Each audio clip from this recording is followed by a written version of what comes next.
بسم اللہ الرحمن الرحیم۔ گروتھنگ چینل دیکھنے والے معزز ناظرین گرامی، السلام علیکم۔ ارشاد باری تعالیٰ ہے اور تمہارے رب نے حکم فرمایا کہ اس کے سوا کسی کو نہ پوجو اور ماں باپ کے ساتھ اچھا سلوک کرو، اور اگر تمہارے سامنے ان میں سے ایک یا دونوں بڑھاپے کو پہنچ جائیں تو ان سے اف نہ کہنا اور نہ انہیں جھڑکنا، اور ان سے عزت و تعظیم سے بات کرنا، اور ان کے لیے عاجزی اور نرم دلی اختیار کرنا، اور عرض کرنا کہ اے میرے رب تو ان دونوں پر ایسا رحم کر جیسے ان دونوں نے مجھ پر کیا۔ رب العالمین کے ارشاد کے مطابق اف تک نہ کہنا یہ مراد ہے کہ والدین کے ساتھ نرمی کی جائے اور ان کے ساتھ حسن و سلوک سے پیش آیا جائے، انہیں کسی بھی قسم کی تکلیف یا اذیت پہنچنے نہ دی جائے، اور ماں باپ کے لیے اپنی زبان سے کوئی ایسا لفظ نہ نکالا جائے جو ان کے لیے دلی تکلیف اور رنج کا باعث بنے۔ اللہ رب العزت نے والدین کے ساتھ نرمی و خاکساری و انکساری سے پیش آنے کا حکم دیا ہے۔ اگر ماں باپ کی کوئی بات یا جملہ اچھا نہ لگے اور طبیعت پر گراں گزرے تو اولاد کو چاہیے کہ اس سے درگزر کریں اور ان کے ساتھ نرمی اور ادب و احترام کا رویہ رکھیں۔ اللہ اور اس کے رسولوں کے بعد تمام انسانی رشتوں میں سے سب سے بڑا درجہ ماں باپ کا ہے، اس لیے اللہ اور اس کے رسول صلی اللہ علیہ وآلہ وسلم کی اطاعت کے بعد والدین کی اطاعت کا حکم دیا گیا ہے، ان کے ساتھ بھلائی کی تاکید کی گئی ہے۔ ماں باپ میں ماں کا حق باپ سے زیادہ بتایا گیا ہے، لیکن ماں اور باپ یعنی دونوں ہی کی اطاعت اور خدمت گزاری اولاد پر لازم ہے، لیکن ماں کی خدمت کی اہمیت اس لیے زیادہ ہے کہ وہ اولاد کے لیے زیادہ تکلیف اور مشقت برداشت کرتی ہے۔ ایک دفعہ ایک شخص نے رسول پاک صلی اللہ علیہ وآلہ وسلم کی خدمت میں عرض کیا، یا رسول اللہ صلی اللہ علیہ وآلہ وسلم، ماں اور باپ میں سے میرے حسن و سلوک کا زیادہ مستحق کون ہے؟ نبی کریم صلی اللہ علیہ وآلہ وسلم نے ارشاد فرمایا۔ اس نے اس کے بعد بھی اپنا سوال دہرایا تو آپ نے 3 دفعہ ماں ہی کا نام لیا، لیکن چوتھی بار پوچھنے پر ارشاد فرمایا تیرا باپ۔ اللہ تعالیٰ نے ماں کے اندر ممتا اور محبت رکھی ہے، اس لیے وہ اپنی اولاد کے لیے ہر طرح کے رنج و الم کو برداشت کرتی ہے۔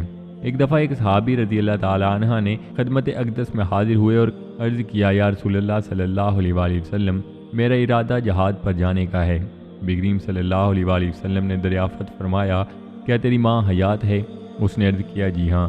یہ سن کر نبی رحمت صلی اللہ علیہ وآلہ وسلم نے ارشاد فرمایا، ان کی خدمت کرو، یعنی تمہارا جہاد ہے، کیونکہ جنت ماں کے قدموں تلے ہے۔ حضور پاک صلی اللہ علیہ وآلہ وسلم نے ارشاد فرمایا، جب اولاد اپنی والدین کی طرف نظر رحمت کرے تو اللہ تعالیٰ اس کے لیے ہر نظر کے بدلے حج مبرور کا ثواب لکھتا ہے۔ لوگوں نے پوچھا، چاہے دن میں 100 مرتبہ نظر کرے؟ تو آپ نے ارشاد فرمایا، ہاں، وہ ذات رحیم اور عظیم ہے۔ ابن ماجہ میں آیا ہے کہ ایک شخص نے حضور پاک صلی اللہ علیہ وآلہ وسلم کی خدمت میں عرض کیا، یا رسول اللہ، والدین کا اولاد پر کیا حق ہے؟ نبی کریم صلی اللہ علیہ وآلہ وسلم نے ارشاد فرمایا، وہ دونوں تیری جنت و دوزخ ہیں، ان کو راضی رکھنے سے جنت ملے گی اور ان کی ناراضگی جہنم تک لے جائے گی۔ روایات میں آیا ہے کہ اللہ تعالیٰ نے موسیٰ پر وحی بھیجی، یا موسیٰ، اپنے والدین کی عزت و توقیر کرو، جس نے والدین کی عزت بڑھائی ہم اس کی عمر بڑھائیں گے اور اسے نیک و صالحہ اولاد دیں گے، اور جو والدین کی نافرمانی کرے گا ہم اس کی عمر گٹا دیں گے اور اس کو ستانے والی اولاد دیں گے۔ معلوم ہوا کہ یہ دنیا مکافات عمل ہے۔ آج جیسا سلوک ہم اپنے والدین کے ساتھ کریں گے وہی سلوک کل ہماری اولاد ہمارے ساتھ کرے گی۔ نبی کریم صلی اللہ علیہ وآلہ وسلم اپنی دایا حضرت حلیمہ سعدیہ کی اتنی عزت و تکریم فرماتے تھے کہ جب وہ آتی تو آپ اٹھ کر کھڑے ہو جاتے، ان کے بیٹھنے کے لیے اپنی چادر بچھا دیتے اور ان سے عزت و نرمی اور حسن سلوک کا برتاؤ کرتے۔ انسانی تعلق اور لگاؤ کے اعتبار سے دنیاوی رشتوں میں انسان سے قریب تر اس کے والدین ہوتے ہیں، اس لیے ان کا درجہ اولاد کے لیے سب سے زیادہ ہوتا ہے، اس لیے ان کے حقوق کی ادائیگی اولاد پر فرض کی گئی ہے۔ ارشاد باری تعالیٰ ہے، اور ہم نے انسان کو اپنے ماں باپ کے ساتھ نیک سلوک کرنے کا حکم دیا ہے۔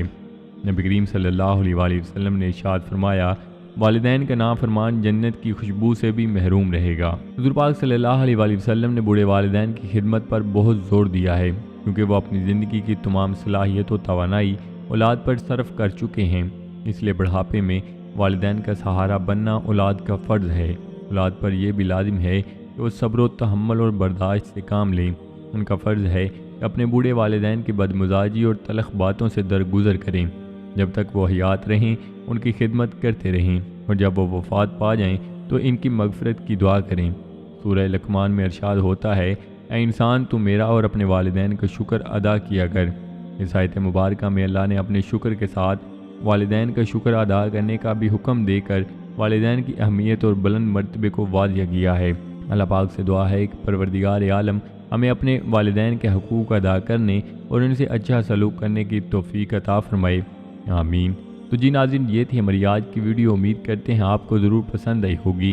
ویڈیو کو لائک کر کے دوستوں کے ساتھ شیئر کرنا مت بھولیے گا، اور نئے آنے والے دوستوں سے گزارش ہے کہ چینل کو ضرور سبسکرائب کر لیں اور ساتھ لگے بیل آئیکن پر لازمی کلک کر دیں تاکہ مستقبل میں اپلوڈ ہونے والی ویڈیوز کا نوٹیفیکیشن آپ تک بر وقت پہنچتا رہے۔